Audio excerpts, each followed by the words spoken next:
It is August 10th, 2021 at 7:03 p.m. and I'd like to call the Town of Lake Mills Town Board to order.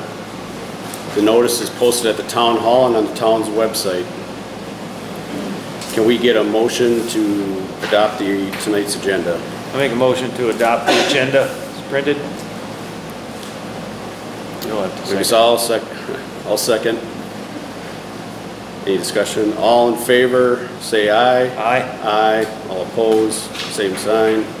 Motion carries. Do you want to know that Dave is absent? Oh, yep, sorry.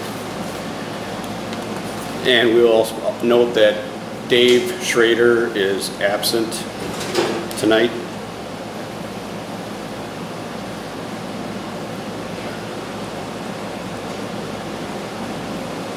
Can we get approval for the July 13th minutes, 2020-21?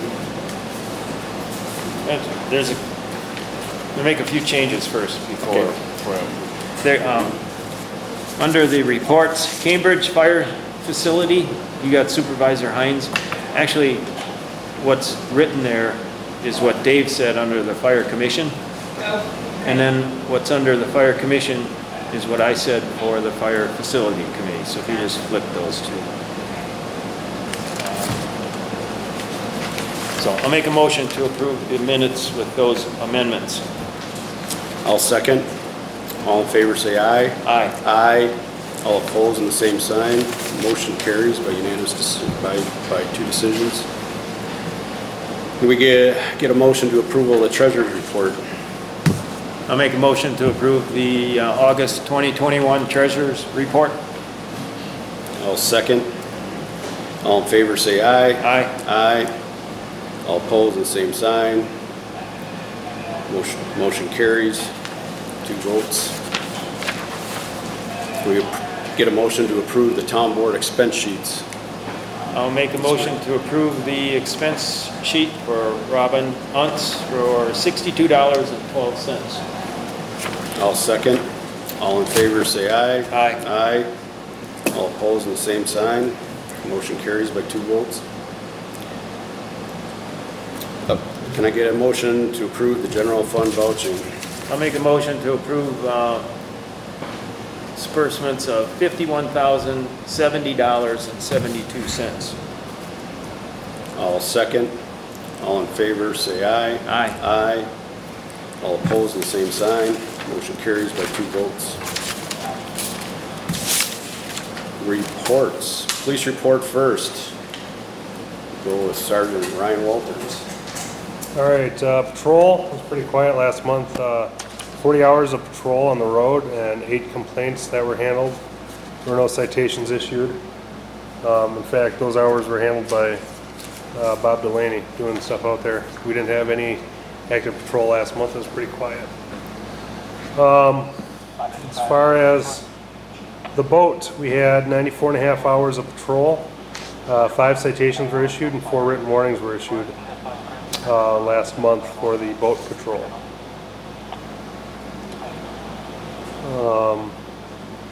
We did purchase a new fuel cart for $368.13 to replace the diesel cart that we unintentionally purchased earlier this year.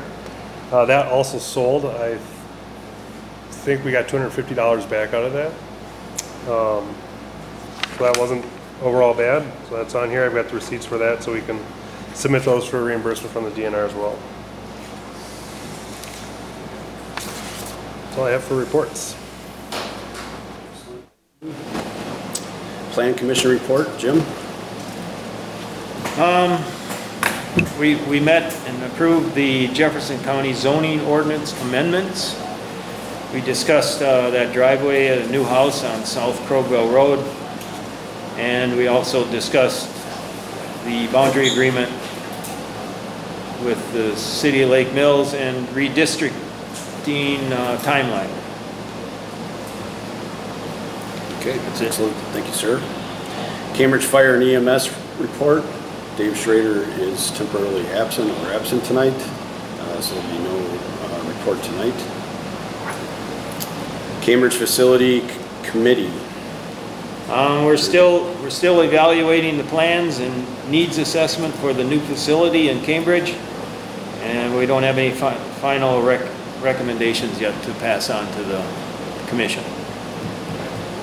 We got another meeting Thursday night, 5 o'clock. This Thursday, August 12th. Yep. Thanks, Jim. Joint Rock Lake Committee report. Susan. So we had a special meeting on July 27th, and we worked on finalizing our priorities, fleshing out the tasks, and then assigning primary responsibilities for our small committee. And I will draft those up to the board and the city council at the end of this week. We also voted to approve and recommend a 200 slow no wait implementation guideline. You know, we try to anticipate like how, if we were going to implement it, what would it look like, you know, the dates and things like that. And Robin distributed that to you electronically yesterday, and we'll talk about that tonight in that section. And then we had some guests at the meeting. Also Greg Waters, the president of the city council, attended, as well as Anita Martin, the county supervisor for the city, also attended the meeting. And I would characterize the meeting as very productive. Excellent. Thank you, Susan. Road rate maintenance report. Just a couple of things there. Seal coating is going on schedule. I know Alley Road is complete. I also got word back from Jason Forrest with some dates to attend the Brinology class in December. And apparently he's already purchased a tank, a brine tank, so that's kind of an indication that of his willingness to try the brining procedure in practice. So that was all great news to hear, to hopefully at some point have another tool in the toolbox for winter maintenance. I believe all the potholes for the time being that were manageable have been filled. Ron went back and did a couple of those. And I'm still waiting on my WAMS number since April. Lots of emails, calls into that deal, and I don't know what's going on there. I've also talked to Brian Udovich about it too, but hopefully we'll be hearing something back soon on that. The Pazer and Whistler courses next week, so I'll be attending that. It's like a 4-day small time slot sessions for that training, so looking forward to that. That's all I have. Is there any type of fee or anything for that? I went back in my emails and pulled that up today, so there may be. I'm sure it's fairly I think it's hosted by UWX, but I can't remember off the top of my head. Were we still slated to get Sherwood Hills striped sometime? Or not? Wait till next year? Yeah, I mean, it's kind of waiting on the final, some brushing news to come back to see kind of what that's going to cost, because that neighborhood, as you can imagine, of course, maybe after tonight, who knows what it looks like. might be cleaner, but doubtfully so. So, and there's some shouldering and some things like that. So, right now I've just kind of temporarily held off, and for the reason being that Farner hasn't come through and done their work. Okay. Because they're going to be plastering stuff all across the road. Okay. But speaking of which, you bringing that up, I think that's good, because I actually got to see some of their work over in my hometown neighborhood, and I know it was them doing it because I was over visiting and they were out doing it. But yeah, we'll keep an eye on them just to make sure that they're up to snuff when they go through and do their work. That's all I have on that. The Extraterritorial Zoning Committee report there. They haven't met, and that's about all I can say. We did appoint myself and Sarah Muchka to it, and I guess we're going to appoint someone else later on tonight. Yep, correct. Excellent. Period of public comment. If anyone has some news to share. This is the time period to do that. Please come up to the podium, announce yourself, and speak.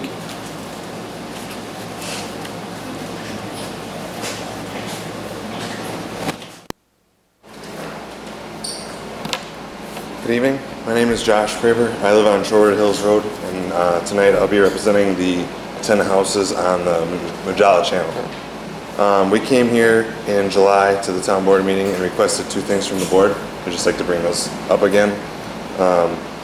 We'd like the town board to complete an independent water study and sediment test in the channel, not just on the one side, but actually in the channel and downstream.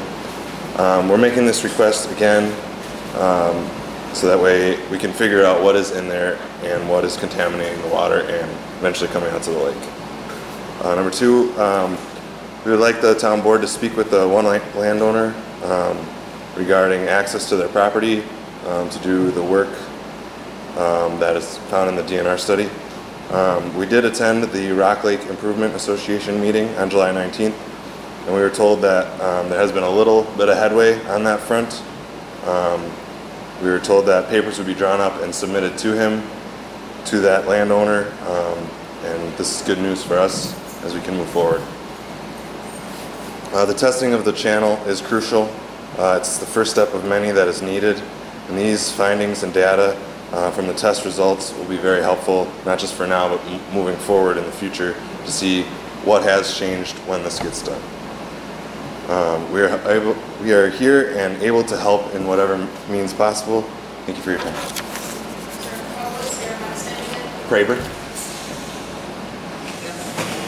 Thank you, Mr. Praber. Note taken.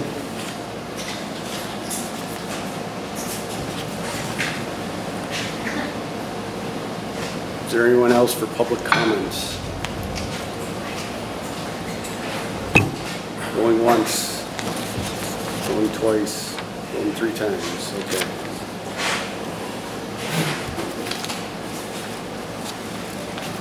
Okay, applications, discussion and our decision of request for special event permit for Tyrannia Brewing for Tyrannia Beer Run on November 6, 2021.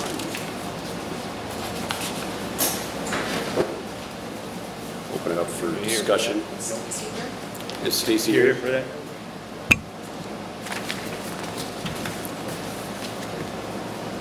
Hi Stacy, how you doing tonight? Great. Good to see you. What questions can I answer for you? I went a little bit back. I know Robin went a little bit back and forth, and I saw the correspondence on those emails. It looked like everything is progressing nicely. Thanks for your response on all that and the helpful link, online link that was, essentially better than what was attached on the initial application form. As far as, I think you were contacting Matt, but I think he's out of town. Okay. I sent him an email. It's the same email, but basically the context is in my response to you. Okay. There's basically a 2 to 3 hour window where our runners from our half marathon are passing through town roads.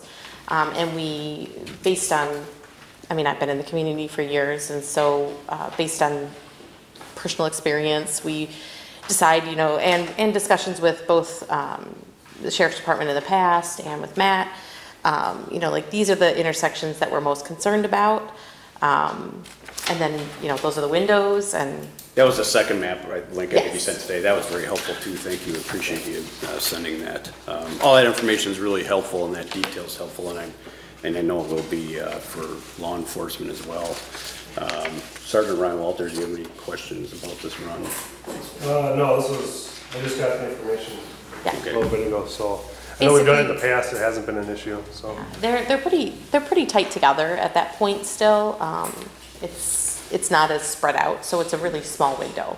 They start to spread out quite a bit on the Glacial Drumlin, and then it's a little more, the city gets to deal a little bit more with the stragglers, so you guys are lucky. We won't reverse it, promise. Excellent, excellent. Jim, do you have any questions? No. Okay, I'm good. Thank you, Stacy. Okay.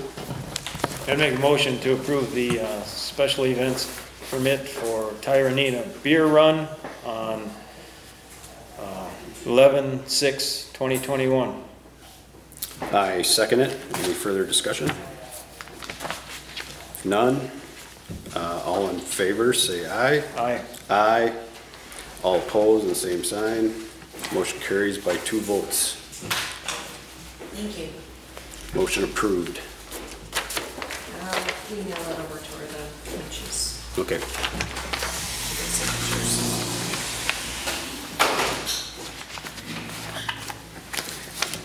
Item B, discussion and/or decision of proposed amendments to the Jefferson County zoning ordinances provided by the Jefferson County Zoning and Planning Office.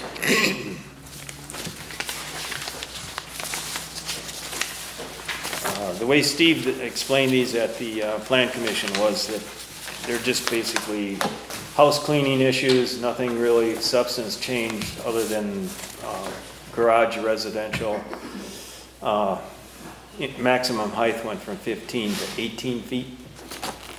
That was basically to eliminate a lot of conditional uses because people are building their garages to right around 18 feet these days.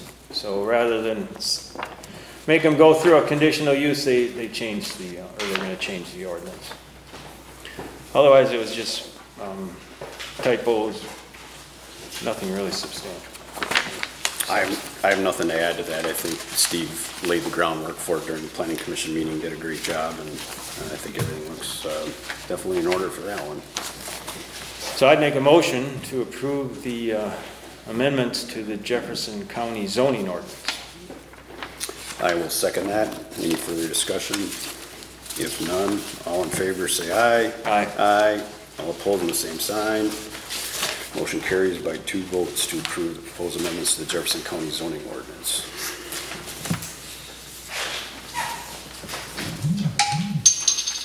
Old business. Discussion and decision of the shoreline zoning lake brochure presented by the Joint Rock Lake Committee after legal review. So I put together a little document. I don't know if you had time to read it, Jim. Yes, the one from the attorney? From the attorney, Eric Larson. Yeah, I have it on my phone. Did you give me a copy? Yes, it should look like this. I'll find it.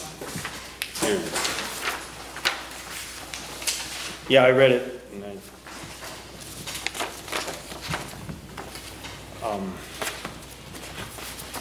Personally, I'm in favor of bullet 3 on it, but that's just my personal opinion.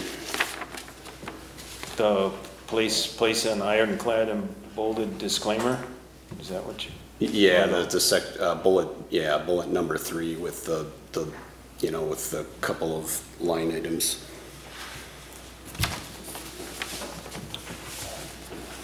Would you be able to share his comments? They can have my copy if they want to see it. It's probably easier rather than reading all these off, unless you want me to read them. I can read number 3. You want it, just all of them, or just want it? Well, I'll just do it. Okay. Have the party responsible resend a new version of the brochure without the Joint Rock Lake Committee name on it, as well as update any media that has been posted. That's one option. Number 2, place a disclaimer on the website that it was not officially approved by the town board and that the information is subject to change, so be sure to follow current law. Number 3, could move to approve the brochure if conditions are met by both town and the city. Item A, JRLC creates a plan to update the document to avoid potential misleading information to the public when laws change. B, place an ironclad and bolded disclaimer into it that informs the public to always check current local laws before initiating any shoreline improvement. C, creates a plan to measure the effectiveness of the brochure. D, check with the city to include any of their conditions. And number 4, dissolve the committee if it is not abiding by the Town of Lake Mills ordinance to avoid any future potential liability concerns. And just to, you didn't read the first statement, but I'll read the first statement. The following action could be taken by the board to minimize any future legal costs or liability since the brochure project was never approved to be worked on or distributed. As far as the disclaimer, everything, well, the first page of it says, the first step is understanding that the waterfront land you own is subject to shoreland zoning regulations and permits. You are required to follow these regulations and obtain the appropriate permits. As you begin thinking about what shoreland work you want to do, contact the city or the county, depending on where you live. They will help you understand the governing regulations. And when you contact them, have an idea of the work you want to perform and be aware that the detailed drawings may be necessary for zoning and permit document determinations. Contacting them in your planning phase can save you time, money, and potential remediation. In that first disclaimer, nope, the one on, up on your, nope, second page. Second page? You got it highlighted. Yeah. They talk about rules instead of laws, and I think that should be changed to laws, because I believe it is law. Okay.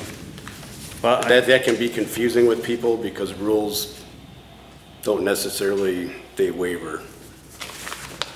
And I think as part of the township, emboldening that statement right there on the second page is what I was referring to.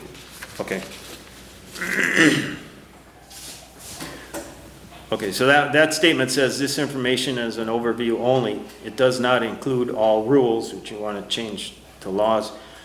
Additional restrictions apply. Contact the city, and then same under the town of Lake Mills, same sentence is written there, but contact Jefferson County zoning before you do any work in the 75-foot of any water. Right, and on the city side, they believe they had laws written on the city one, but not in the township one. Okay. Okay, so you'd like us to change rules to laws on the town verbiage on the second page?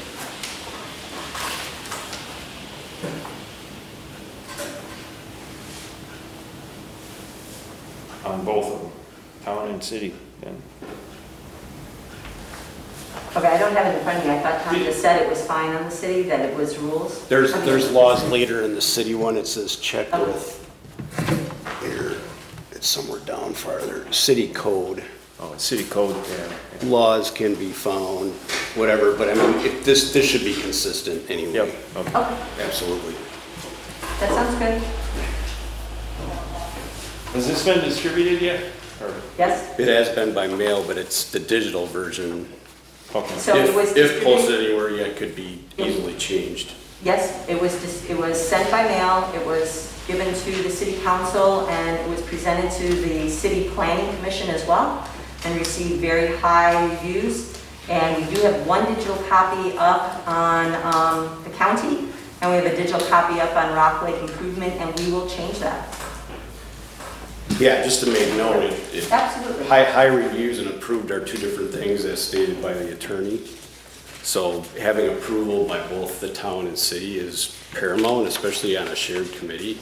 Very, very important because it's a community lake that we have support by both parties. Yeah, I think the committee has been working on that well before the election.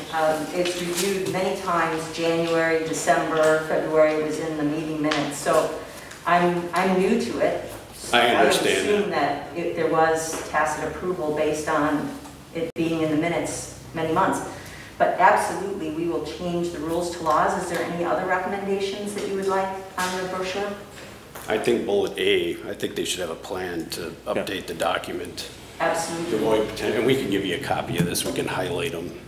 I think the first two are most important, but I would also go back and check with the city because they may have conditions, and I'm not 100% sold that they were even approached to approve it, the city council. From what I've heard, so Well, do talk to Greg, okay, because we just presented it, John Cody just presented it to him, any plan commission. We did meet with Dan Dresser for more than an hour, along with the city ombudsman, and took most of his input and put it in. So anyways, we will update that document, and We do have plans to constantly update it, that's why we dated it too, so that it wasn't like one of these brochures that just sat forever and never updated. So we'll make plans for that as well. Very good point. Yeah, I think it is, and granted, I have deep empathy because you inherited kind of a wobbly wheel here. And I know everyone gets anxious to get educational materials out, but you know, that's why I always talk about vetting. I think it's really important to have lots of sets of eyes on things from different angles, because then they do catch clerical errors, especially at the beginning, because you know, essentially the law is the law. If it goes to court, you know, the law is going to supersede everything despite what a document like that says. However, now the town's into legal fees. If the township's being sued or something's going on, you still have to send somebody to represent you. So it becomes costly. We want to avoid those types of things. So, Jim, I think there's also a decision here, so if in a motion we could approve on the conditions of that and set a time. Is there a specific timeline that would work for you to accomplish those goals? How long do you think that would take? Not very long at all. You want to say A couple weeks. mid-September? Would that be okay? There's only one online location. I won't rush you into September. We can give you a whole month and a half. How does that sound? Okay, and we're gonna give this to them, so I'll make I can refer to it? Yep, absolutely. I'd make a motion to approve the brochure or the waterfront landowner reference guide with the conditions that the Joint Rock Lake Committee work on items 3A, B, C, and D, and report back to the town board by the end of September, or October's meeting. October's meeting. What you want? I think you got it. I will second that motion.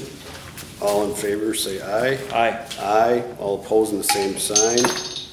If none, passes by 2 votes to approve the shoreline zoning lake brochure as the conditions are present by September 30th, 2021. October meeting. Yeah, the October meeting. Oh, October meeting, sorry, Yeah. sorry, Jim.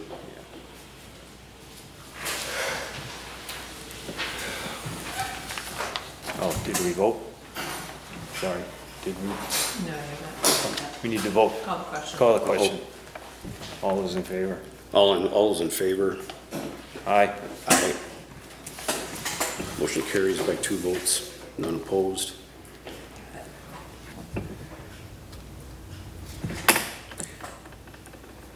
Discussion and/or decision of forming a committee with appointments to serve on the Town Hall Facilities Committee. I think there's one that's straggled in.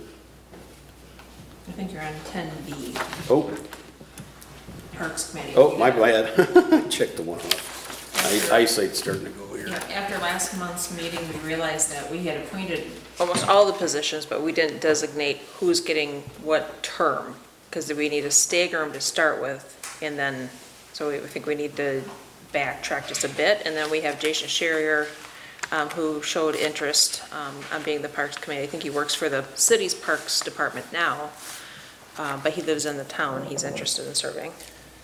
So, I thought we had 5, no?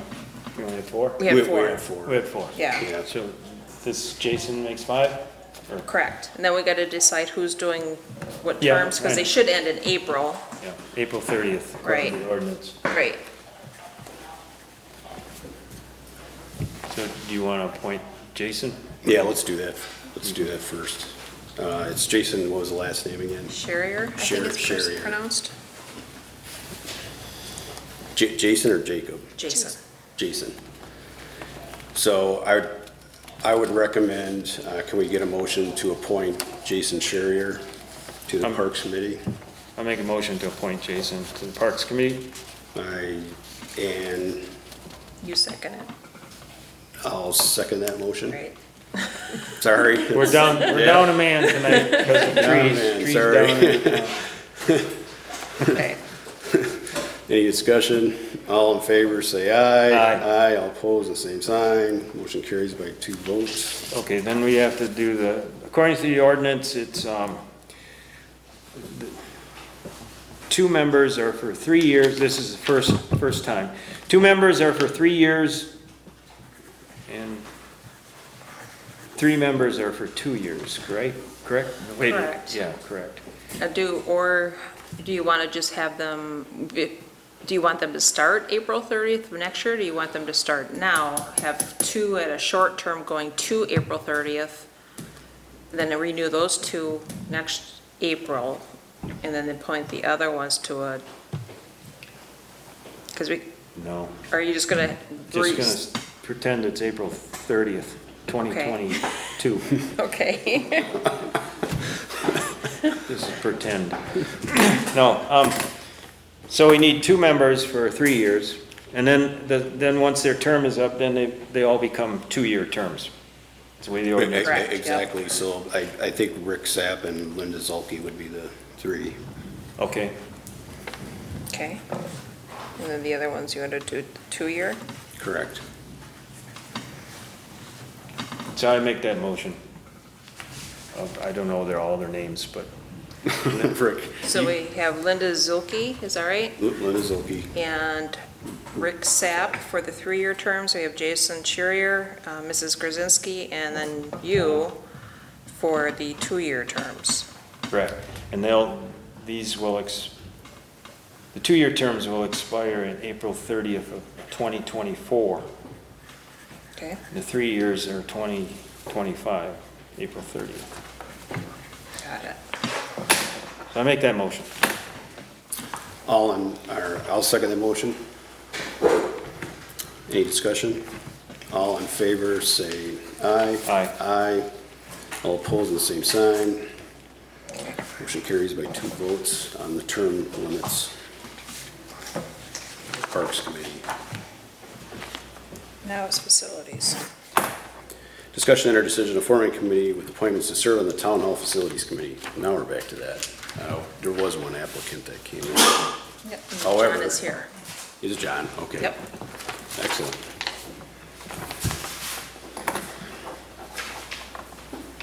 I saw the resume. I don't know if you want to. No, I saw it too.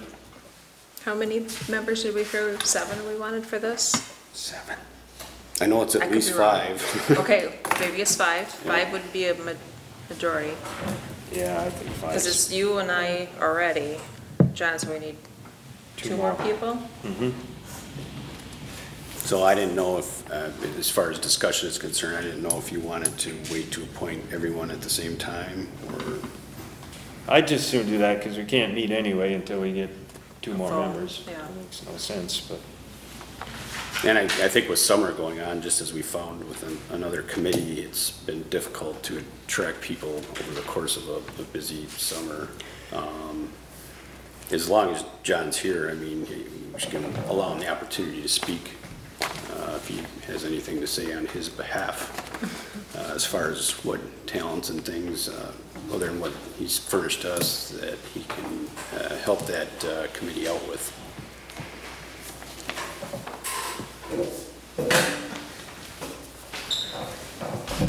Yeah, John Pure from Woodfield Lane. I have a master's in industrial relations, which nowadays would be an MBA, organizational development. I've done needs analysis.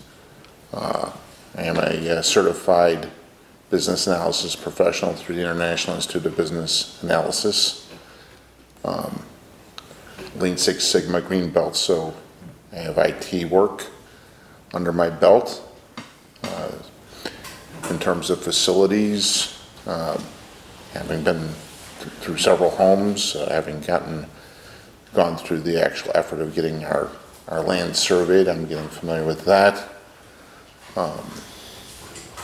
And then I am visually impaired, so any ADA considerations for a new facility, we come to, you'd have somebody that could actually tell you Yeah, can't see that. And, yeah, that's pretty much it for me. Like to stay involved in the town. Thank you, John. Thanks for your interest to serve. It's always appreciated to step forward, and it's not always easy. I know that for a lot of people. You want to just make a little announcement that we need 2 more people then? Because there's a lot of people that do watch. Yep, yeah, we are in search for at least 2 more people for that committee. So we look forward to all applicants, obviously, and hopefully some energy, because I think it is an important venture to investigate and actually hopefully succeed at some point in getting the township a new town hall. Especially since a lot of things are conducted in one room, and I'm sure Ryan Walters can attest to that, and Sharon and Robin and a lot of us. And it's not only storage, but people have to work in there too, and elections are always of interest too, and more room and things like that always help out. If they're interested, they can email me or call me, and I can give them instructions of what to do. Absolutely, and I believe the posting is still on the town hall website with a bunch of information, so I encourage everyone to check that out because there's some important information. And just like all committees, and especially this one, it's going to be a really fun one to work on, I think, to try to go after something new. So.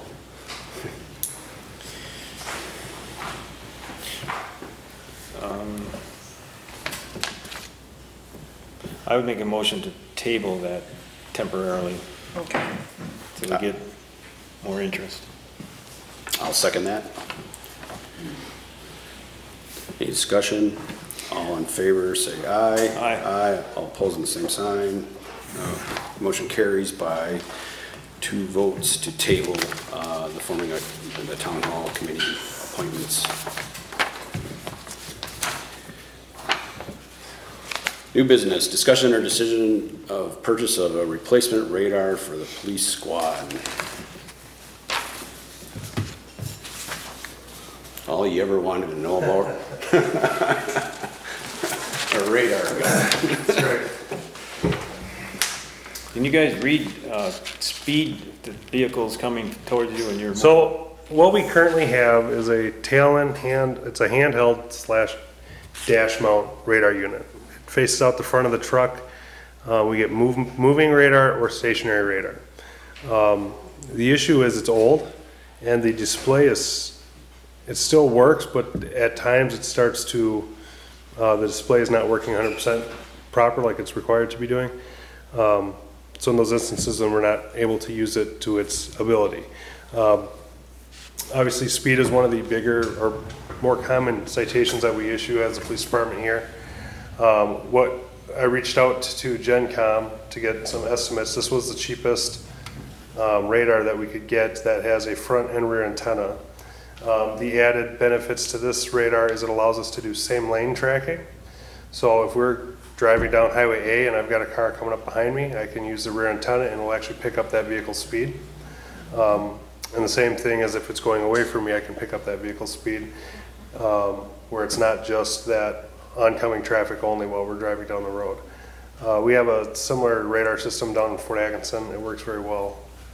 It allows stationary or moving radar, and like I said, it allows same lane. It also allows the faster signal along with the stronger signal to come through. So we can, where if you have, let's say, like a large pickup being passed by a smaller car, we can pick up both of their speeds with that radar. It allows us to do that, which our current radar does allow us to do that. It's just not, like I said, all we have is it shoots out the front windshield, or we can take it off, use a handheld, and shoot out the side windows. This would allow us to shoot front and rear. Okay. If that makes sense. Yeah, makes sense. Yeah. So it's $3,033. Yeah, that was the cheaper. The other one that they offered us, I think, was $3,900 for, second. Is that the same brand or? It's they're both custom. This was the Eagle brand. The other one that they offered us was a Raptor. And that was, yeah, $39.43 for that one. So that was the same feature, had the same setup, it was just, the Eagle's just $900 cheaper. And that also counts them installing it. I don't know if we'll go through Gen Com if we do get a new radar to install it, or if we'll use Bill Flood, who we've used in the past to outfit our vehicles. I don't know what his rate is, but they quoted $275 for install.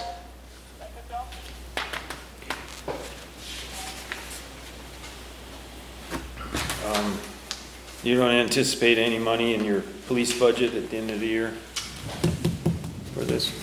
That, I'm not sure what Matt has budgeted out that far, so that I couldn't give you an answer on that. So you're not really looking to take this out of your budget, police budget? You're looking for the town purchase out of some other fund? We do have the capital outlay fund, which can be used for this, correct? Or, Yeah, I'm not saying it couldn't be used out of the budget. I don't know what our current budget is. So Matt has those numbers. Yeah, right now, what's been expended out after tonight's disbursements, $27,587. I don't have the budget in front of me at the moment, so I think it was, the overall budget was 40 something, wasn't it? I can't remember. Okay. I don't have it either.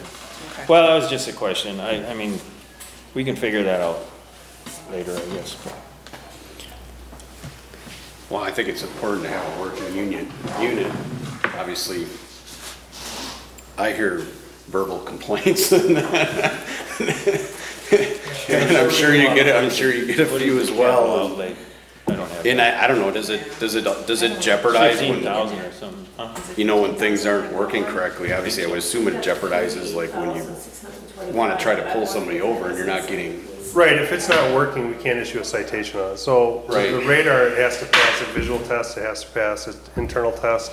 And then before we issue a ticket, we do a pre-test. After we issue a ticket, we have to do a post-test on it. So it's always got all those tests that are being done on it. If it fails any of those, then that citation would be voided out. We would void that citation out because then the machine is malfunctioning. Then we have to pay somebody to come out and service it. So we're getting to the point where the visual display is starting to go a little bit. It's working tonight. There have been times where it's not working 100%, then I don't use it. Put any money in it the last 2 years in capital outlay budget. But there's still 38,000. Yes. So, okay.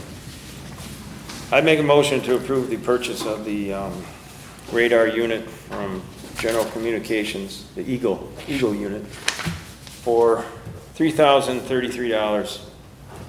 Money to be taken out of the capital outlay budget. Plus the cost of install, is that right? That's included. The estimate, the $3,000 that they gave us was with their install. I just don't know if we'll use them or if we'll use, and I can talk to Matt about that. Okay. You good on the motion? I did make the Yep, motion. I got it, okay. So I'll second that motion. Any other discussion? None. All in favor say aye. Aye. Aye. All opposed, the same sign. Motion carries by 2 votes to approve the Eagle radar gun for town police.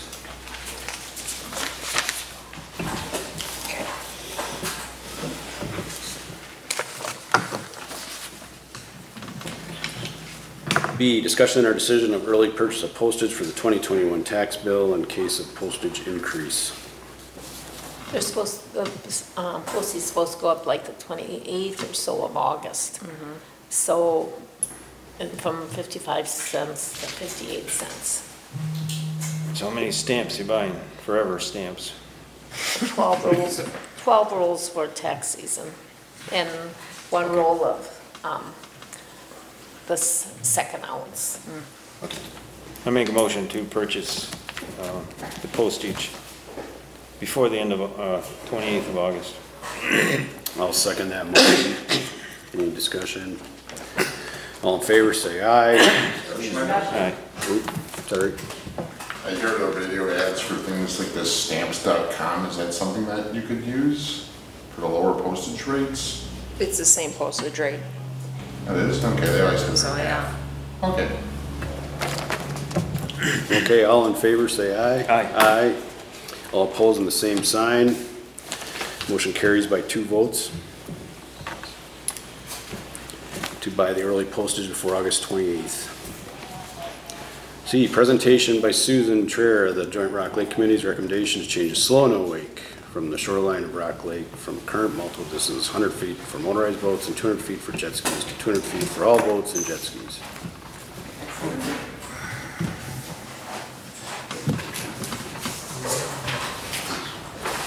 I'm going to move that just a little bit to have, make the statement.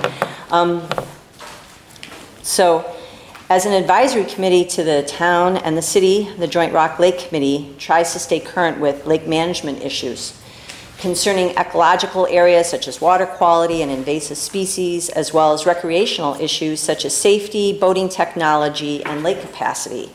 And slow no wake is a recreational and an ecological issue, but honestly, boat technology is also an issue.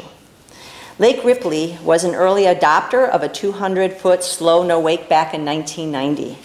And at that time, jet skis were the fastest growing sector of the marine recreation industry. Ripley updated their ordinance again in 2006. Their lake manager, Leanna Spencer, they are a lake district, told me, quote, the slow no wake is currently and has always been perceived as an advantage to Lake Ripley. It helps prevent shoreline erosion, and our residents view it as a good safety measure, unquote. Since 2000, motorized boats have gotten faster and larger, and in 2014, Dane County acted and put a 200 slow no wake on Lake Mendota, Monona, Waubesa, and Kinganza. Now, lakes are concerned about wake boats. And wake boats are the boats that take on water for ballast, and their whole goal is to throw a large wake for people to do surfing on it. I don't know, have you guys ever seen any wake boats? Tom, have you seen a wake boat on the lake yet?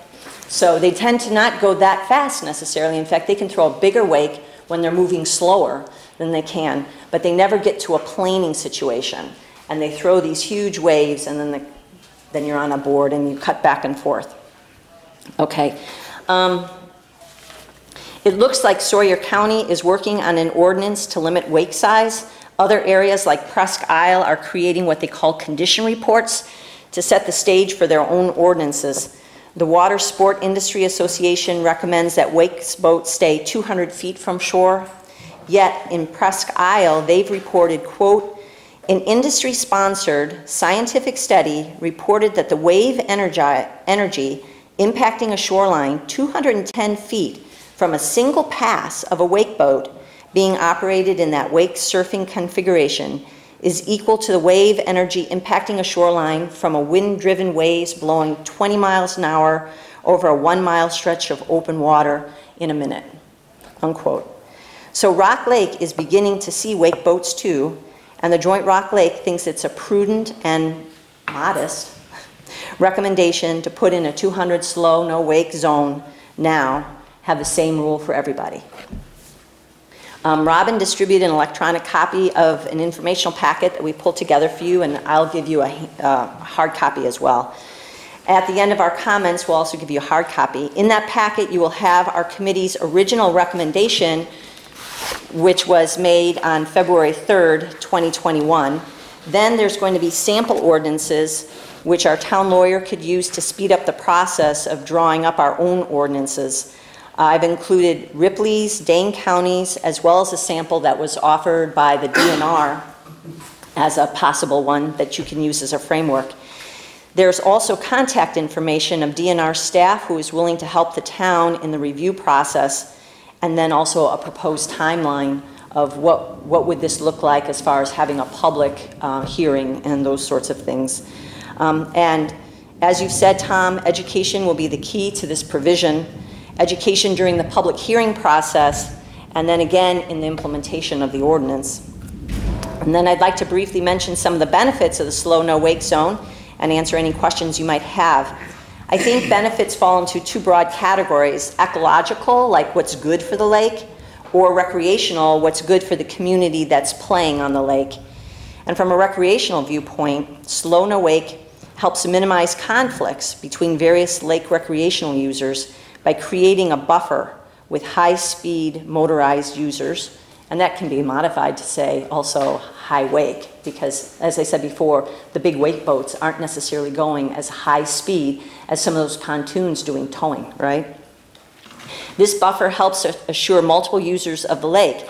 Over the last 5 years, through casual observation, Rock Lake is seeing an increase in the number of paddle sport users. So those would be considered kayaks, heavy kayak users, less canoes, but they are out there, a lot of stand-up paddle boarders. There's much more open swimming and towing. Towing is huge out on the water, while water skiing and sailing seem to have fallen a little bit, and fishing, of course, is constant. Another issue is having a standardized slow no wake zone is easier to understand for recreational users rather than the current patchwork. The current policy is often cited by residents as the most commonly violated. Their concerns were brought up in the public comments and the public survey for the Rock Lake Management Plan. They are often mentioned to the state patrol officers when those officers speak at community groups. I've been to 3 presentations by lake officers, and usually Slow No Wake is like number 1, number 2, asking as far as what citations have been offered. Also, shoreline owners, particularly those around Ferry Park and then on the east side, have started to deploy illegal buoys just to kind of push people off a little bit, you know, off their piers because they're coming in just a little too tight. I think that's an indication that they feel people are coming in too close. Also, a larger slow no wake buffer will reduce the noise level experienced by people on the shore, or what we call our passive users, which, believe it or not, are our largest number of users.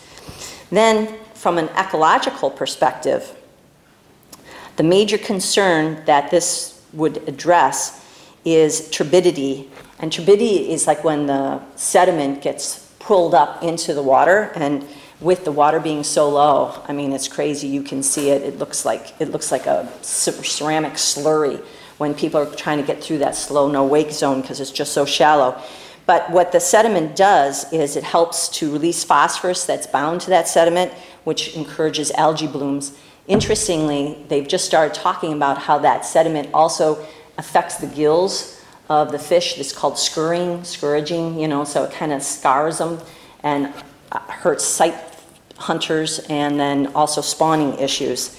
And then also, it makes sense, it contributes to shoreline erosion. So implementing such a change would require education and enforcement, right? But a 200 slow no wake is not unfamiliar to Rock Lake recreation users. Lake Ripley, Lake Mendota, Monona, and Wabisaw-Kanganza all have the same requirements, and according to surveys done by the Clean Boats, Clean Water people, I didn't even know that they did this, but they asked people going into the water within the last 5 days where they've come from, okay? And I looked at those reports for 2021 this year, and we have plenty of people from Lake Ripley and the Madison area coming into our lakes. And then you can look at those Madison lakes and Ripley, and you'll be surprised there are quite a few Rock Lake users who identify themselves coming from Rock Lake on those lakes too. My point is that our users are familiar with this idea. It's not something strange and unusual. We have some excellent video links that I would love to send you from the Wisconsin Association of Lakes, which familiarize you with the impacts of motorized watercraft. And there's a really cool one on this whole wave that they did with drones and stuff like that, showing the differences between pontoon boats, high-speed motor boats, and these wake boats, which you might enjoy seeing. And the other thing is we're going to be having a boat tour, which you are all invited to, and along with the city, so that we can go take a look at shorelines. You can take a look at how far out would a 200-foot no wake look like. And then I was open to whatever questions you might have, and I would really like to know, and thank you for taking a look at the slow no wake recommendation and what you think next steps would be, whether or not you would think about sending it to the lawyer to just draw up the ordinance and then going ahead and having some public hearings on it so that you can judge and hear what people are saying. What's the one you wanted me to pick up? Is this No. what I should pick up? Oh. You're going to give me something? For that, yeah, you can end that. This one? Okay. We probably should highlight it first, Yeah. Robin, just Yeah, it's basically item 3 Take with care of these conditions was what Thank it you. was. So, what are your thoughts? I just have a couple questions. I mean, Yeah. we didn't really open it up for discussion tonight. Okay. But great presentation. Kind of wish you would have been here last meeting. Yeah, I was out. Sorry, well, we all need that once in a while, right? Some of these might be a little bit repetitive because I think you might have answered maybe a couple tonight, but I don't expect you to answer these tonight. Actually, it's probably best to take them back to the full committee, take your time with them. Obviously, you'll have an upcoming meeting here too, but that way, obviously, the buoys are in this year. We're not going to move them in the fall. Oh, no, and as you see on that time So- zone, we're looking to maybe look at Yeah. it for next year, because you've got a lot of, we have to change signs, there's a lot of stuff to do. You missed last meeting. I don't know if you caught it, but the first question was lake law enforcement asked our lake, town lake, law enforcement asked the professional opinion of the potential slow and wake. Matt was here last time, and he said no, and then he gave a response. And Ryan's here tonight, and I don't know if you were asked by the committee or professional.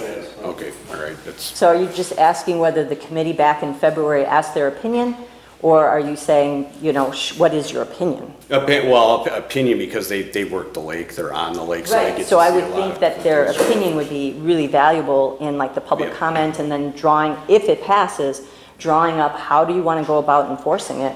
Well, I think, et cetera, et cetera. well, this is just the question. Like I said, Okay. nobody has to answer this tonight, but, inevitably, these are things that the board would like, this is information the board would like to hear to be able to weigh everything appropriately. Obviously, is there something in place to educate the public with this major change? You've discussed a few of those things tonight, but there may be some more, that the committee talks about.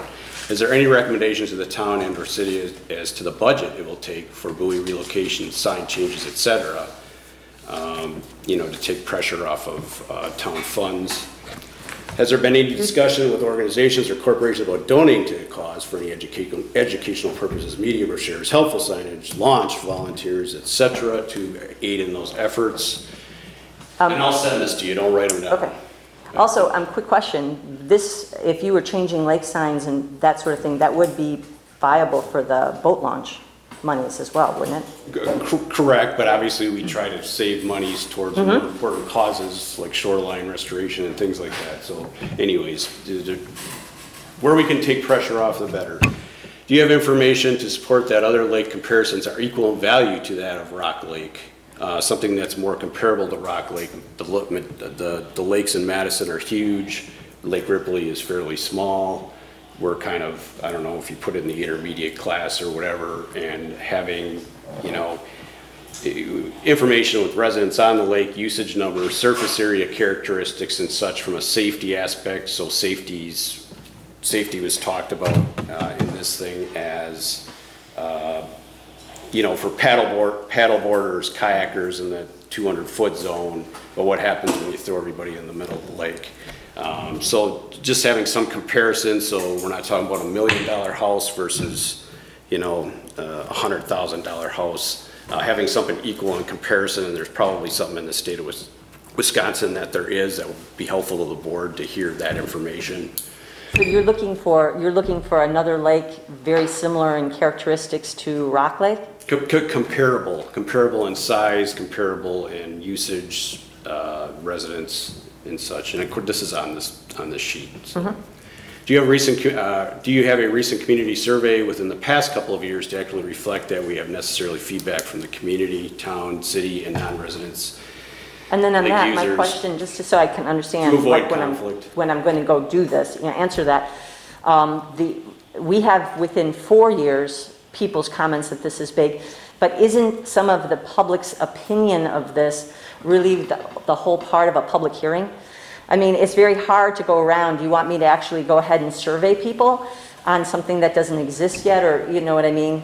That almost looks like outside the purview of our committee. It seems like once there's an ordinance being offered, then that's your time to get that public input, saying, I like this, I don't like this, this is my concern, and then you vote on it. Right. I mean, I feel surveys are very important. Surveys have been done in the past. Okay, so I would don't- we be able to use the town residents' email addresses that Robin has to send out a survey of residents on Slow No Wake, and we can approach the city as well? I know they're not quite as organized as we are as far as being We could able to put it- access residents. We could put it out as a posting on the website. Now the subscribers that are on the list will get it automatically. That's, as far as email list, that's the extent of it, so. Yeah, and then, Maybe 400 on there? yeah, and then the other thing we can do is we can write an article in the newspaper with a link that people could take the survey if they'd like. So would it be all right for the board if we did that? I think we'd have to make a motion to do some of that, right, Jim? I mean, I just don't want to overstep my Yeah, we could do educational that next bounds month, here. 'cause we still have time on that anyway. Right, Okay. right. But putting the fullest effort towards this thing avoids conflict in the end. So that's, do you have constructive criticism of the Slow No Wake change represented appropriately in the argument?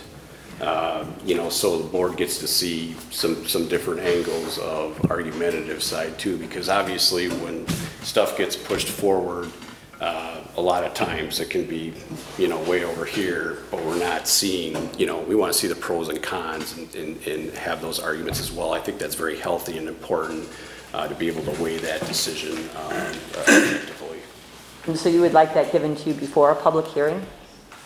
So that you'd be prepared before the And public I think hearing? you'll probably find that in a survey. I think you're going to garner some of that stuff. Oh, I'm sure, yeah. When you do that. Because obviously this community in the last couple of years has changed tremendously from a demographic standpoint with young families and things like that. So that's all I have Okay. for Excellent. Please do send that to me, and then I will work with Robin in developing a survey. I think it's a great idea. I would love to get people's input. You had mentioned that you were going to do a boat tour. Yes. That has to be posted if there's going to be. Right. Okay. I know, do you have a and they date do yet? that every, what does it stand, every couple of years? Okay. Do you And it have is posted, but we haven't set it. That's Yeah, okay. That's at our next meeting. And Okay. so everybody knows, we have a meeting on Thursday. Unfortunately, it hits your plan commission thing. But yeah, it'd be great if someone from the town could come. We'll be talking about the boat tour, and somebody from Clean Boats, Clean Waters is going to present and talk about some of what they're seeing out on the water. So that would be really good. My question is, the buoys that are out there now, I guess I would want, on your boat tour, just determine which ones would be affected. I don't know if there's any gonna be affected. They're all more than 200 feet out of. Go I ahead. think there's one at the north end, and I think there's one off of the Ferry Park Boat Launch. So I only see 2 buoys that might have to be Okay. adjusted. So if you could, on your boat tour, designate them, or, you know, when you're looking. Because I don't see many either that are gonna be affected. There's no extra buoy, I mean, no extra buoys like in the discussion or talks of that? I just got confused because there seems to be a lot of extra buoys on the lake this year.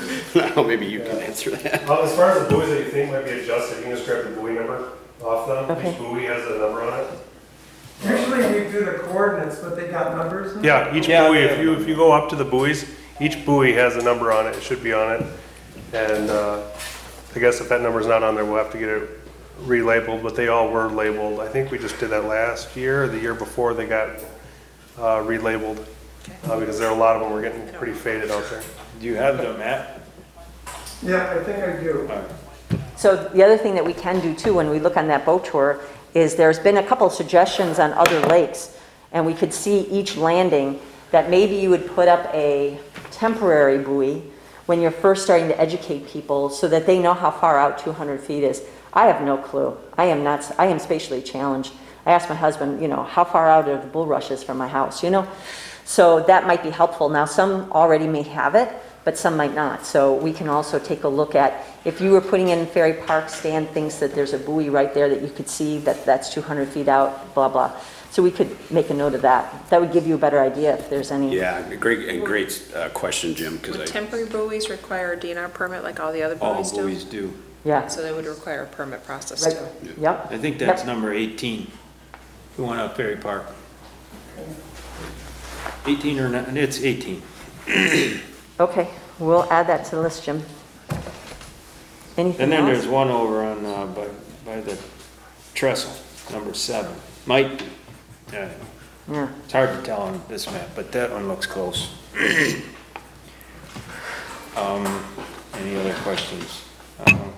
Well, that was kind of my question. If this ordinance passed, then we would put out an informational buoy at the launches, or one. That's one idea. That was an idea that was Well- generated by a couple of different lakes saying that it's useful. How do you get people? And then they've talked about, yeah, these are all strategies we could Yeah. brainstorm Okay. on and get input. Also from, you could talk to other wardens too on the lake and see what they like and what they don't like. And Ryan, did you have any questions? Well, you kind of answered it. One of the things I don't want to see is a ring of buoys around the lake. right, I've talked to several wardens throughout the state about that, and that's not something that the DNR they don't like to do that. Obviously, we would have to get permission if we're going to add any buoys to that. I think, like you said, though, a lot of people, I don't think, quite grasp that distance. I work full-time, I work in another jurisdiction, but I work here as well. A lot of times we'll get people that will complain about speeding vehicles, for example. And they'll be like, oh, cars are going by here 40, 50 miles an hour. And I'm not saying that they never have that. I'm saying, though, we can sit there and run radar in an unmarked squad. And we've done traffic studies in my full-time agency all over the city in unmarked vehicles that are not police-related, where we just sit there and we clock every single car that goes by in a 30-minute period.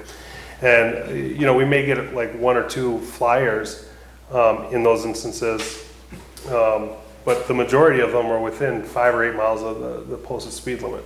I think when people are out looking out on the lake, they're seeing boats coming by, and they're like, well, that's way too close.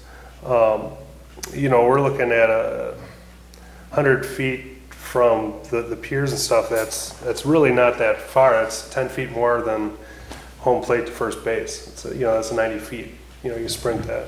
So we have a lot of. I think that people just see it coming by, and it's a lot quicker. I think the other issue is, and we don't write a lot of tickets on it because I don't want to. We could write a lot more tickets for the slow no wake, because the way the ordinance, the way the statute is written, it's just enough speed to maintain forward momentum and steering ability. All right, so you get these boats like, well, we're not creating a wake. You're right, you're not creating a wake, but you are going at a speed that is greater than what you should be going at.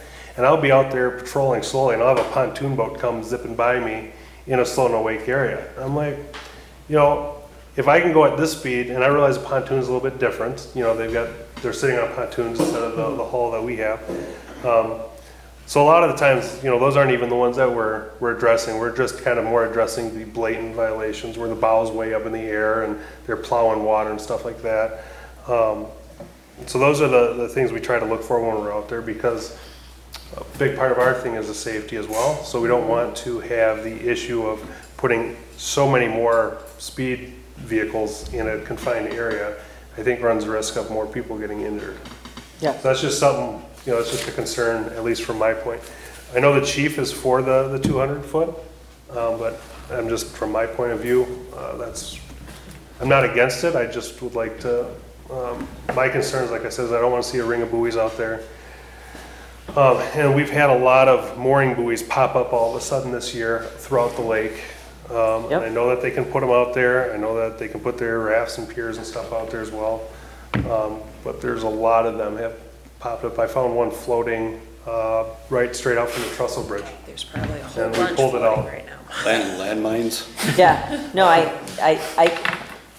your comments are very well taken, and another thing that I think that with this education process that we can do on distance, we can approach on speed. Because if you look at these ordinances, it was Madison or Dane County that went on in the ordinance about speed, much less so Lake Ripley or any of the others.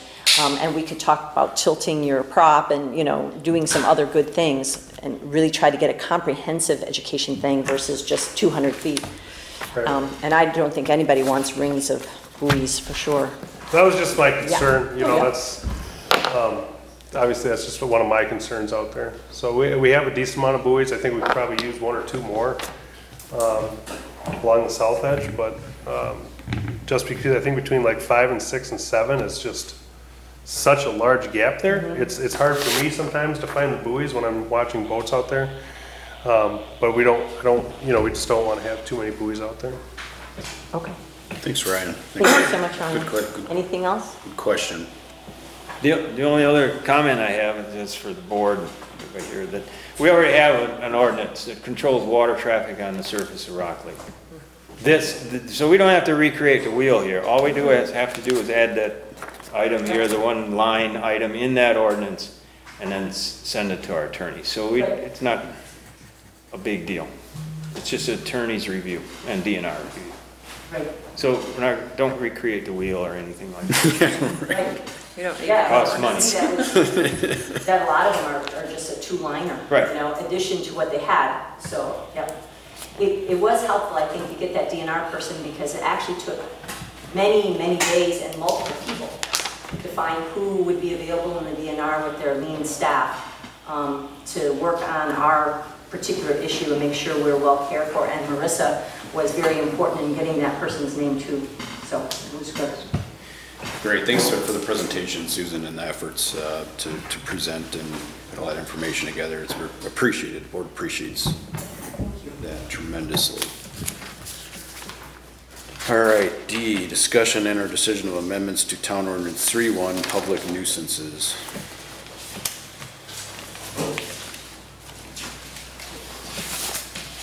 John is here, who sent an email. John, you sent this in. Yep. To initiate this as well. The blinding light.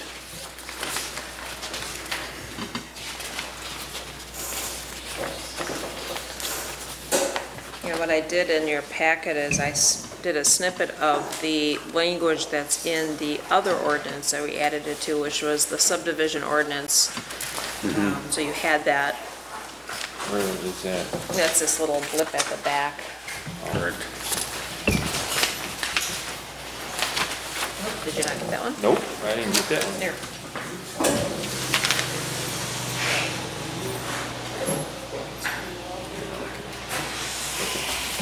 That's the one that yeah, Right. that was the other email. This Right. one. Yes. Okay, I thought this was from John. This is from you. Yeah, that's from John asking for us to put it into the public nuisance ordinance for existing buildings. Yeah. Okay,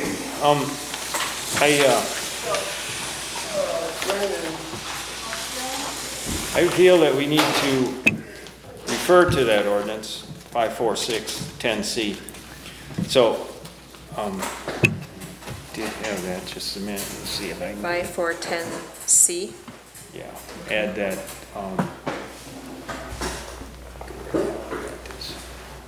oh, my photos, that's right there. So you want to reference in public nuisance ordinance back to that same language? No, I want the language put in there. Okay. Well, that's my recommendation. So, okay. It would be everything under P here, P,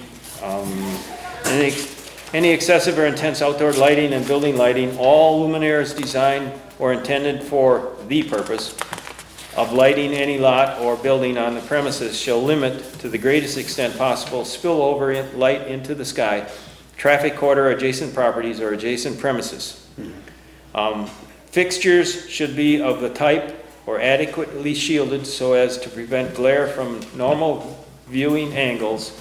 And then I would add, this is out of our subdivision ordinance. The goal is to regulate the light so there is not excessive light overflow onto a neighboring parcel.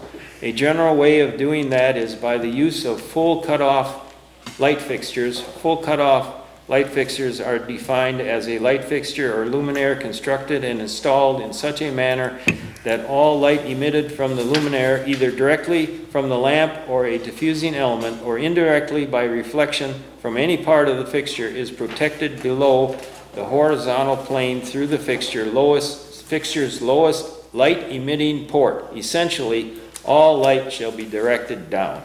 That's what I think it should be. And that's in our subdivision ordinance under the commercial, but it's not in the residential design concept. Okay. So if we added that in the public nuisance, then all light has to be directed down. Can't overflow I agree. on any 100%. property line. That is well written in the subdivision ordinance. Yeah. Okay. Yep. So if you take that, Yeah, I'll make a copy and then you can have it back and we'll get a draft put together. So that will be after the meeting, I'll make a copy. so I would make a discussion decision, or? Yeah, it is Okay. discussion and decision, I'd yeah. make a motion that we include the verbiage I just read into our public nuisance ordinance. That's it. That's my motion. I'll second that motion. Any Oh. further, Okay, go ahead. Is there discussion on that, or? any further discussion, yeah? Would you like to see the violation that John's reporting? I have it. Yeah. So, back on April 14th, I responded out to his house for this. And I can pass my phone to you here, Dave, so you can see it. You're gonna see there's two residences here, okay? Yeah. This one and this one. Now, from his house, I'm standing in his driveway taking this picture. This house is not the one that bothers him. It's that house that's about 3 houses away. A little bit of light that comes through there. This is me taking it with the flash to see his house. That's the light radiating on his house with no flash, standing at the end of his driveway. You can't even see his house. I mean, if you look closely, you can see that's his garage door. Yeah. Okay, from that picture, I took the same exact picture. Yeah, I see. And that's the light pollution that's coming horizontally across from there. And again, these It's not that one. it's not that Not one, the Batman, correct, so- and he pointed it out to me, it's the farther one away, that was just a blurry picture, but, so I took those pictures, so we had what he's talking about. So it's that person's property, they keep their lights on at night, that is what is coming into his bathroom. So I stood in his bathroom, I saw it, went outside with him, pointed it out, looked at it with him as well. So for what it's worth, The only discussion I have, thanks, Brian. yeah, that way you can see what the issue is. And obviously he's got visual, I can't remember what you call it, John, what is it? With your sight impairment? Yeah, visual impairment. Visual impairment, thank you. I couldn't remember what. Everything's very bright. So that was, that was in April. I went out there 7 o'clock at night. That was, Different times of the night, once everybody else's lights are off, it's like any other situation.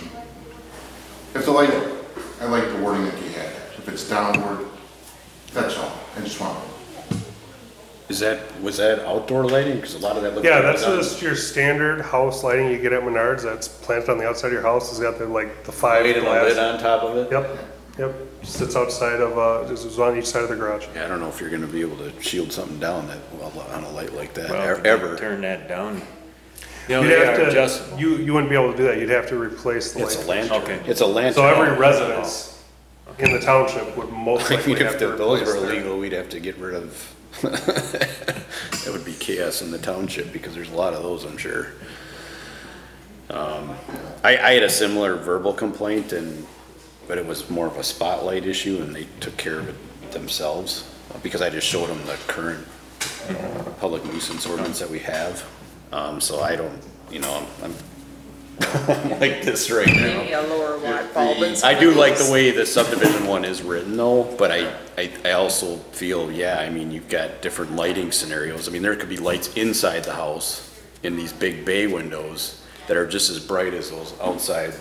When that was, that residence, I mean, it was probably a 60-watt bulb. It was just a standard bulb that someone would put in. Where I the live, Officer.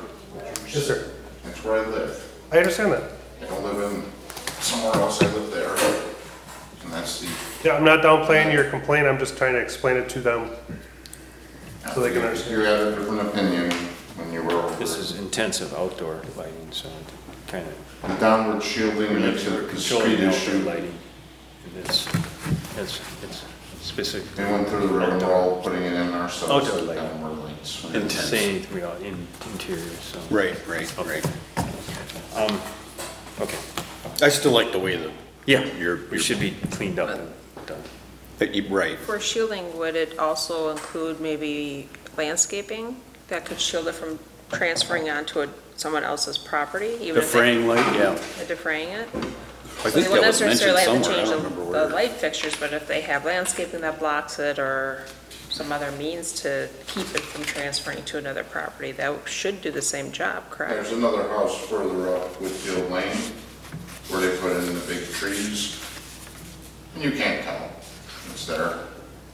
I mean, I have bright ones on my basketball court in the backyard, but I got big evergreen trees and it shoots right through those at the Right. basketball hoop, but it's massively defrayed with the landscape, so, A few different ways to approach it. but Okay. I still think there's no need to reinvent the wheel if we already have Right. something. And So we've got the motion on the floor. I think you gotta call the question yet, I believe. Yep. So all in favor? I second. Yeah, we Right. gotta call the question. Yep, all in favor, say aye. Aye. Aye. All opposed in the same sign. As long as we're cleaning up this ordinance. Motion carries by 2 votes. Okay. As long as we're cleaning Clean up up the this ordinance, there's, Got more? well, it's an old ordinance, so it refers to he a lot and chairman. So we might as well clean that up and say he, she, chairperson. Right, okay. And that's all. Gender neutral. Yeah, so that's all on this, as long as we're cleaning it up, so. That's on here too, I Good idea. got Mark. Okay. I'll make a copy of the whole thing. All right.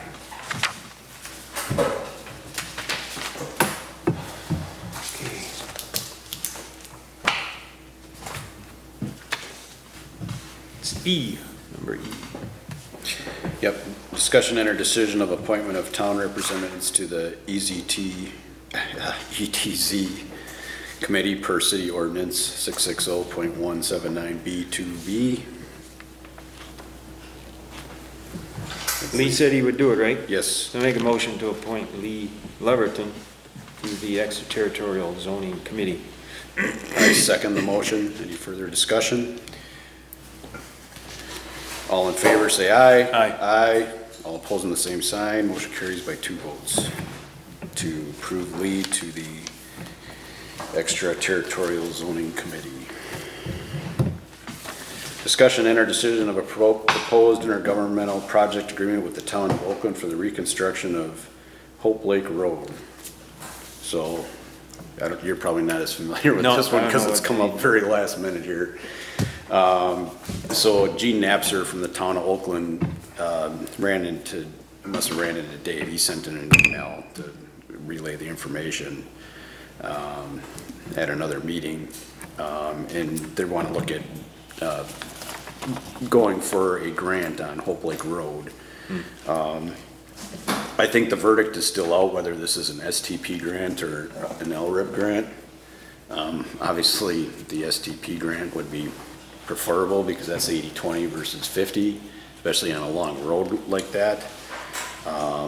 I talked with Gene the other day, and he didn't have a lot of information with it. It sounded like the clerk was dealing with a lot of it. He was going to be out on knee surgery here, I think, starting tomorrow, so he was kind of prepping for that.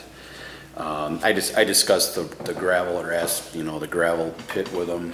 Is there an options there to work with them to, cooperate, in this agreement? Because obviously they're running big trucks on that road. If the road would get redone. I think he's got some good ideas as far as, to make the grant application, sweeten the deal. Obviously intergovernmental. An intergovernmental project is typically highlighted by a grant committee, but he also mentions something about a bike path because that road does get used substantially for, or a bike lane on that road in events and everything else under the sun. There's a lot of bikers on it. Oh, yeah. It's used a lot in special And events. that'll typically sweeten that type of deal too. I was under the impression, because he said, you know, somebody would be paying 90% of it, that he was referring to the STP grant, because it's 80-20. But anyways, you know, that's probably valid to go after that one if you have, you know, those extra cases in there. You know, I told him, I said, you know, we have to, you know, look at a few things with our loan agreement and things like that to see where we are with our schedule, and to see, you know, if that would fit in. I think the STP grant it's a multiple year one. It's like 3 to 4 years time frame. So I talked to Brian Udovich about it too, and he said time's on our side. The LRIP is obviously a little bit lesser, 2 years. The LRIP has to be in September. The STP is in October 15th, but they typically want drafts like tomorrow. But you know, if we had one, Brian thought by September, early September, you know, to get through some of the screening process, you know, that would be you know, definitely a beneficial thing. Obviously, Brian didn't know, like, you know, with everything going on last year, whether stuff will just, you know, you apply this year and you end up getting pushed, you know, essentially because of the backlog on things. You know, so potentially you apply and you don't get it and you reapply the following year. I think the verdict's out. I just, you know, I'm always a little bit fearful because it's a long road from A to G. So it's a whole road? It's a whole road, A to G. yeah. So it's a lot of money. Is that, it's Oakland,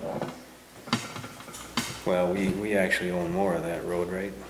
Or are they gonna do it 50-50? It's kind of the whole thing. Yeah, it's kind of Well, that's to work out yet. yeah, Okay. those details are to work out, yep. This is in the very early stages, and this is probably not the best time, you know, best timing, just from the standpoint that it's, you know, a little bit late in the game. I'm also not sure the status of, you know, my WAMS number, you know, if that doesn't show up, how that's gonna affect things, because I can't even get into the system. And typically, you need to be able to get into the system to get ratings, unless there's another way to achieve those, to apply for these grants. So I don't know as if we need to make any decision tonight. Okay. You're just gonna work on it with them and see where it goes? Yeah, and I don't remember our exact meeting date in September, but okay, it's, I mean, as far as our town board meeting, if I believe that would come before, you know, final submission of the LRIP, but I want to say he's talking about the STP because of, you know, the way he was talking about the massive amount of funding for a project like that. He just didn't seem to have a lot of details, and it would have been nice to have the details, but his clerk was out till tomorrow, so I wasn't able to. They have a new clerk as well, so. Yeah. Yeah. So I'll be contacting her here in the next day or two. Okay.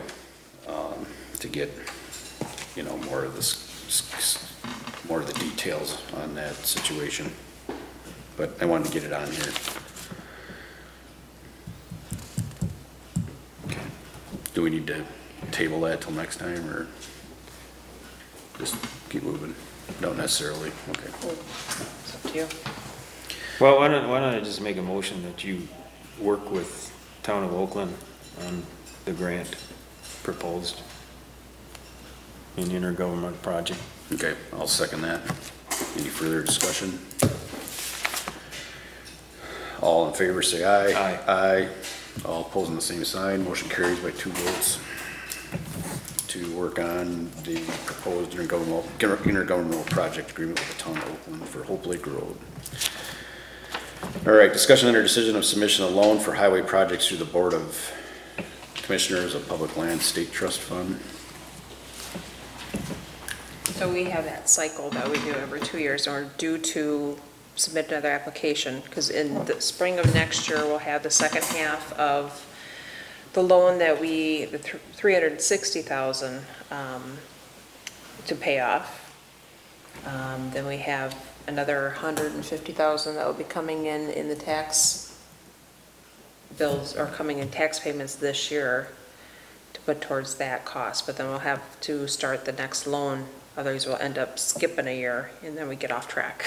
So that's the process I've been doing, is basically applying for a loan about this time every 2 years to keep that cycle going. Sure. Did you hear anything about the Rock Lake project yet? I have not, no. Why, I guess my question then is, why can't we skip a year till we get Completely this, up to you guys, yeah. get this cleaned up once before we start opening up more loans? Yeah. That's my opinion. I'd rather pay off this one. We can keep that 150,000, carry it over, right? Bank it. So Unless, do you That's know what of we any said. other criteria of with the tax? With the since current, we're- with the current loan? no, he's this is the saying- 150,000 we get every tax for every year. And this was brought out by, or brought up and approved by the town electors for the town to be able to add this additional tax onto the tax bills, but I'm not sure if there was any extra caveats that it had to be used the following year, and I haven't seen anything saying that. So I think we could hold on to it. And it's okay with the town, they said, the Towns Association said that it's okay to carry it over to another year. So Correct. we've got the 1 in 20, this one's spent. We've already paid. That's 2021. 2022 is going to be applied to the loan that's out there. Grant that's due And March 2023, that one's gonna finalize that loan. Correct. So we wouldn't have to do anything until 2022. Right. So I would say, and this Rock Lake project doesn't seem like it's gonna fly. Yeah, I don't know. So I just, It's 50-50 right now. It could go Well, either in way. the conversation I've had with Richard, who works with me on doing these loan applications, he actually asked me, why are you doing loans every 2 Yeah. years? Yeah. He was confused by the process they were approaching this with. He thought it was odd to do such short-term loans for the amounts that we were doing it. yeah. I'd rather. And I don't feel that, even if we got into another project, that it's the length of time on the project, I think would buy us some time for that anyway. Right. The one thing with this type of loan process we do have to be aware of is the timing of when we can apply versus when it needs to be paid back. Because it's a one payment each year type situation unless we make a request for a special payoff, which we can do too. But it does kind of throw things off a little bit, and they have to recalculate how much is due and such. Right. I think we should just skip this till, revisit it in 2022. Okay? Sounds good to me. I don't think we need a motion on it, do we? No. Okay. Discussion and or decision on Lake Mills Fire Services budget. Well, there's another meeting coming up, I think it's tomorrow. The RAP, there's the American Rescue Plan. Oh, there is? There's another one tomorrow. Fortunately, it wasn't before the meeting, but I just assume at this point in time, boy, if we can't buy, pass that through in this American Rescue Plan Act, this increase. These I emergency don't- services. What good is it? Yeah, exactly. I mean- I would say we take it out of that money. Yeah. Yeah. Can we get a motion to do that? I'll make a motion that we pay the Lake Mills Fire Service budget shortage out of the ARPA funds. I'll second that motion. Any further discussion? Now, we're gonna need to track that though, Yes. because we have to put it back something before 2026. Right, Okay. yes. So Sharon and I have discussed how to do all that, so. Hopefully, we can, Yeah, hopefully. we can do it for the revenue loss. And I'm still looking at that. I don't understand that formula, but. Yeah. But Towns Association feels that a lot of towns are gonna actually get money out of that. So you know, I don't know, we really gotta start looking at that. And maybe we get more information at the convention in October, but keep that in mind. And then the other option is the Broadway, if the county gets the grant for the broadband, Broadway, broadband, Yeah, we can apply it there definitely, so. exactly, yep, yep. Somebody, a neighbor asked, how come when they were putting in the internet service along Highway B and down Newville Road, they didn't go down Airport Road? Because this couple has 3 members of the family work from home and they don't have high-speed internet. No idea. They do what they want. I don't know. Okay, I told her I didn't know. All in favor, to use the money, for the REP money for the Lake Mills Fire Services budget? Or actually, all in favor, say aye. Aye. Aye. All opposed on the same sign. Motion carries by 2 votes to use the ARPA money for the Lake Mills Fire Services budget shortage. Okay. Discussion or decision on the redistricting following the 2020 census, including potentially changing the wards within the town of Lake Mills by resolution. We can't do anything with that yet, right? Not yet, we need to wait till the US Census sets the numbers. I was thinking about this would be the 3rd time I've done this, and this is only done every 10 years. So I kind of know what we're doing, unlike, you know, probably a lot of other people. It's by resolution. I gave you the sample of kind of what we've used in the past. Yep. All we have to do is work on tweaking the lines a little bit in the wards. We're fortunate enough, it's more simple for us because we do not base our voting locations off of the wards. We vote in one location. That's where a lot of the other municipalities are scrambling because they do base their voting areas off of that. I think the Shoreward Hills Ward number 1 is probably going to be the one that may have to be changed. Maybe we eliminate, go up to Elm Point Road instead or something, instead of going on to Highway A. That might be just enough to keep it within, I think they want each ward to have less than 1,000 people in each ward. Yeah.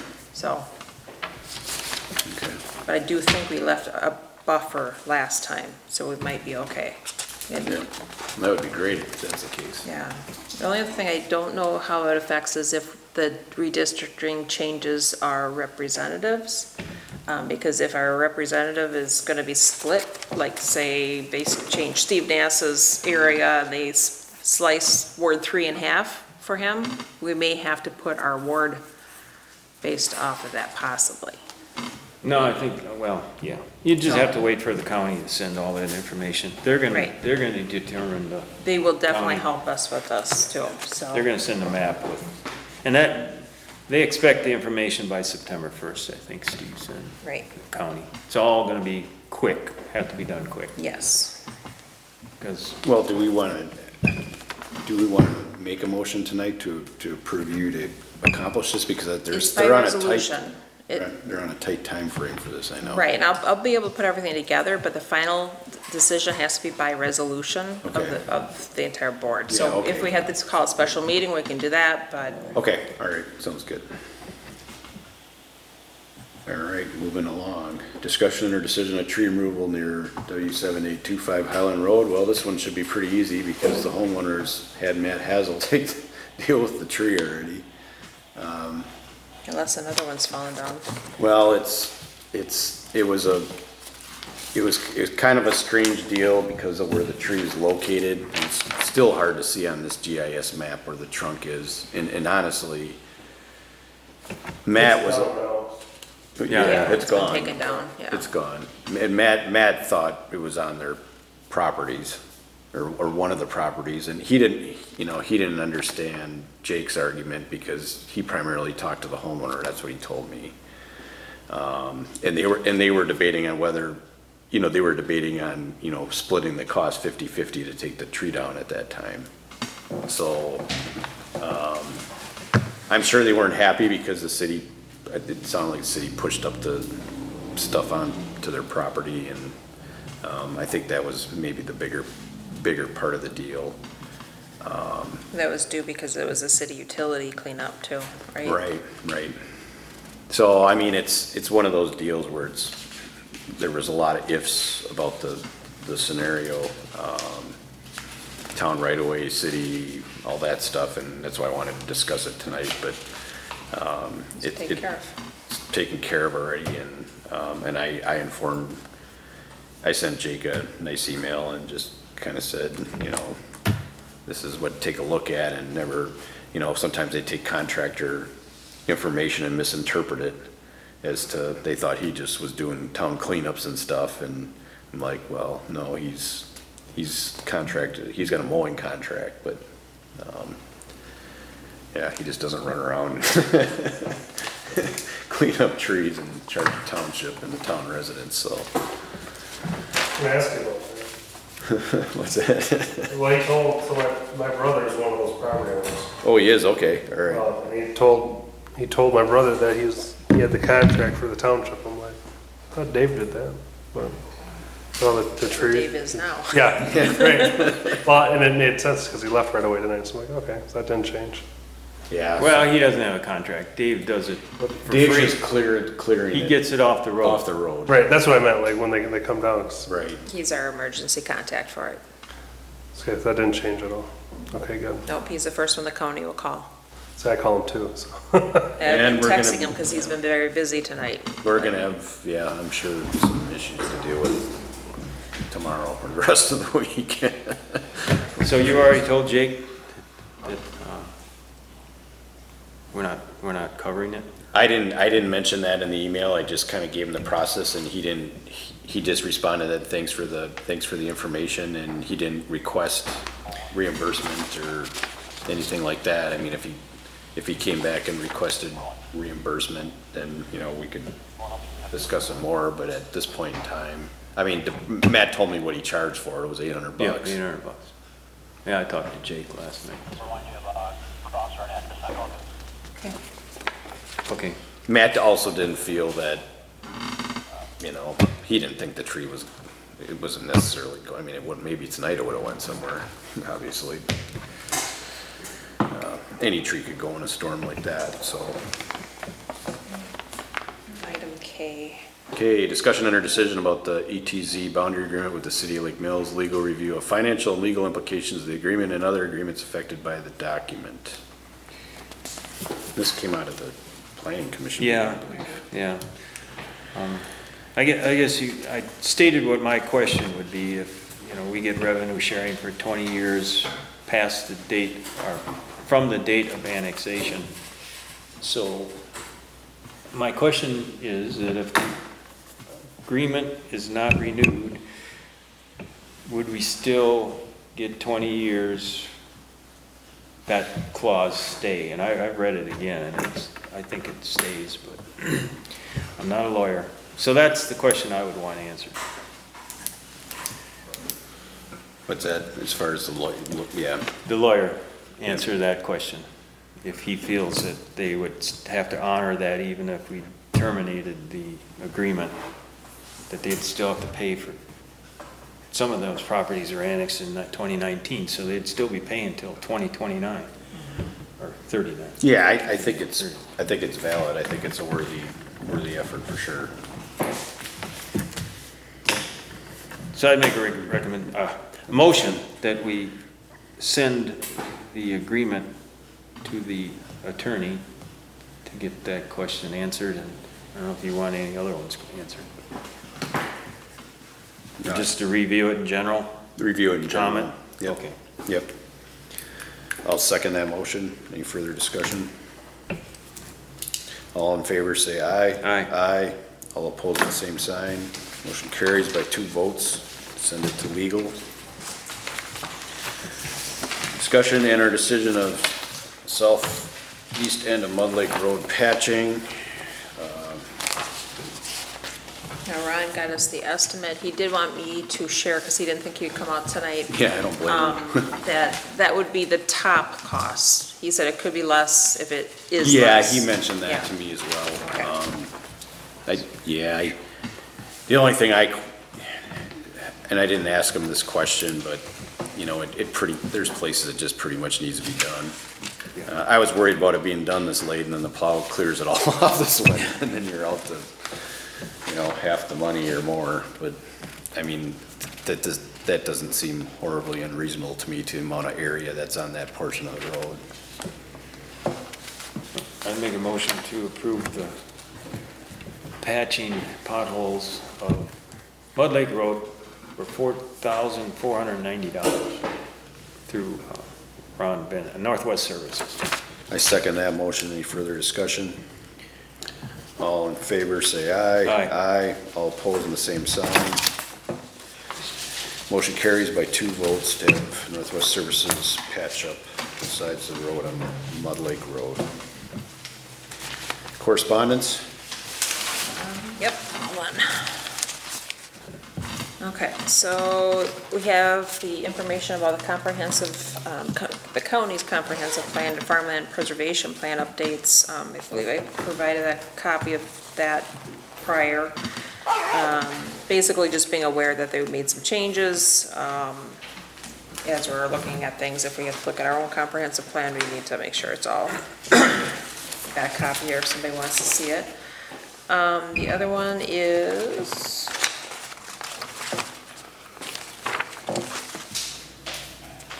a population estimate that we just received. I sent it out to you today for 2020. Let's see, they're looking that our new population is 2,171 for January 1st of 2021. Represents an increase of 101 residents, or 4.9% since the 2010 census. And then we have the notice that the application for the Clean Bowls, Clean Waters is going to be coming due on November 1st, so that's something that we'll have to renew, apply for and renew again if that's something we want to consider continuing. But we have till November 1st, so we probably want to have it no later than our October meeting to approve that application if we're going to move forward with it. So. Was there that late one that came in today? Did you see that one? Which one was that? From Scott Lang. Oh, yeah, You might want to know about that. That's yeah, I why actually sent that to Matt and to Kevin. Oh, Because okay. Kevin's kind of the road patrol guy. Oh, okay, So, all right. yeah, there's a four-wheeler on, with a child on a road issue. North Shore Road that almost had a bad collision with a vehicle.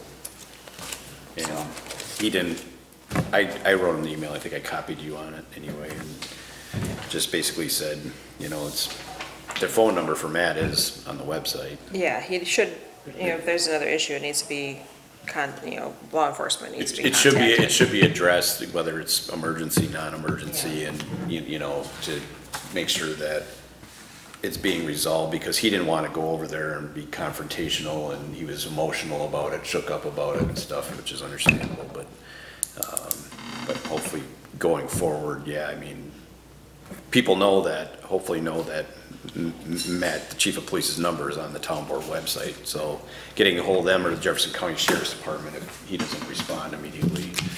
I think the safest thing is to contact the Sheriff's Department regardless, because if we're working, we will respond. Right. Yep. So, because our hours are so fluid, nobody knows when we're working. But dispatch does. Dispatch You know if does. you're on, yeah. And so if we've got someone working the road, we obviously will respond to anything that's going on in the township. Good. So that's the quickest way, because Matt's not always, Right. he's got other things he's doing, so he's not always readily available. Whereas if you call the Sheriff's Department, they've got that staffed to dispatch it out, and we can address it at that point. Right, and I think this gentleman wanted to avoid having to involve law enforcement or off the bat. The county, The specifically county. he said the county. And Right, the county, and instead he emailed me the issue, so. So Matt's gonna follow up? I believe so, Yeah. probably when he comes back, if not, I think he'll delegate it to Kevin probably to follow Needs up to on go it. talk to the parents, I think.